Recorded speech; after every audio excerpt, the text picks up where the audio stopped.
The Summer Olympic Games in Rio de Janeiro are set to start in 1 month, but it's been a testing time for the Brazilian city. Not only is the country at large experiencing economic and political turmoil, there are also concerns over police violence, the spread of the Zika virus and poor environmental and hygiene conditions. Now, with more on the difficulties facing Rio, I'm joined now by Aaron Bauer, a correspondent for AroundTheRings.com. Great to have you on our program, Aaron. Now, we do often hear about the problems faced by many host countries in the lead up to Olympic Games. But Brazil is in the midst of a fairly intense economic crisis, of course married with an equally problematic political crisis. In your view, how ready is Rio for the Games? Well, Rio is ready and it's also not ready. The city is almost finished with all preparations for the Olympic Games, but as you mentioned, it's also going through a lot of external problems that are impacting the Olympic Games. We had policemen on strike protesting yesterday at the international airport, citing a lack of wages for the month of June and showing how the state needs to provide its services while it's accepting federal money to help run the Olympic Games. And on the other side of the coin, you see temporary venues finally being finished up. The beach volleyball venue, which suffered its own mini incident this past weekend, is almost nearing completion. They're starting to put the seats in.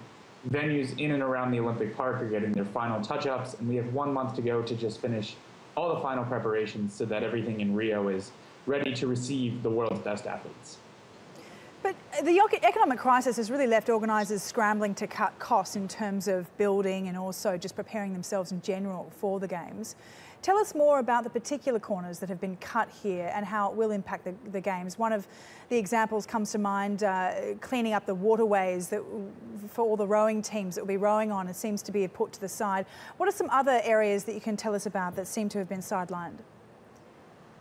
Well, Rio will talk about shifting back of house services, such as not having as many shuttles in some areas and other hospitality services at the Athletes Village that were cut as two major examples.